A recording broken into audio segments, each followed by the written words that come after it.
اللہ پاک نصیب تب بدلتا ہے جب تم اس کے فیصلوں پر شکوہ نہیں کرتے، جب تم اس کی حکمتوں پر سوال نہیں اٹھاتے، جب تم اس کی مصلحتوں سے انکار نہیں کرتے۔ اور اس کی رضا میں راضی ہونے کا مطلب کبھی بھی یہ نہیں ہوتا کہ اس سے مانگنا ہی چھوڑ دیں، اس کے سامنے دامن پھیلانا ہی بند کر دو، بلکہ اللہ پاک کی رضا میں راضی ہونے کا مطلب یہ ہے کہ تم اس کے فیصلوں پر کبھی شکوہ نہ کرو اور یہ تسلیم کر لو کہ جو ہوا وہ بہتر ہوا، اور جو نہیں ہوا وہ میرے حق میں بہتر نہیں تھا، اس لیے ایسا نہ ہو سکا۔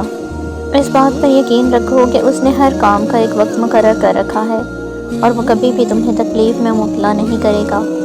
مانتی ہوں کہ اس کے فیصلوں کو سمجھنا مشکل ہے، لیکن ان فیصلوں کو قبول کرنا کبھی مشکل نہیں ہوتا۔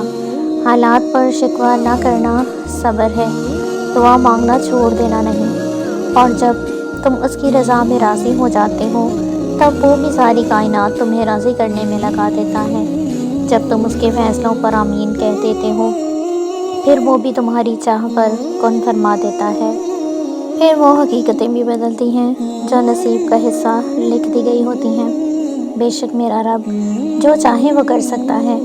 قرآن کریم میں ارشاد باری تعالیٰ ہے، جب ہم کسی چیز کا کسی کو دینے کا ارادہ کر لیتے ہیں تو پھر ہم وہ عطا کر کے رہتے ہیں۔ کیا تمہیں اپنے اللہ پر یقین نہیں؟ اپنی پچھلی زندگی میں ذرا نظر دوڑائیے اور مجھے بتائیے، کیا آپ کو کبھی وہ نہیں ملا جو آپ نے چاہا تھا؟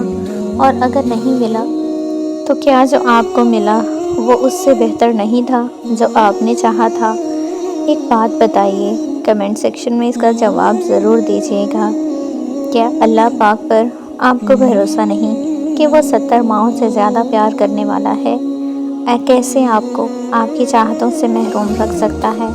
وہ ضرور آپ کو عطا کرے گا، اور اگر آپ کی دعا مانگنے کے باوجود آپ کو کچھ عطا نہ کیا اس نے، تو اس کا بدلہ وہ آپ کو جنت کی صورت میں اور جنت کی نعمتوں کی صورت میں ضرور عطا کرے گا۔ جب ہماری کوئی دعا قبول نہیں ہوتی تو پھر اس کا اجر ہمیں آخرت میں ملتا ہے۔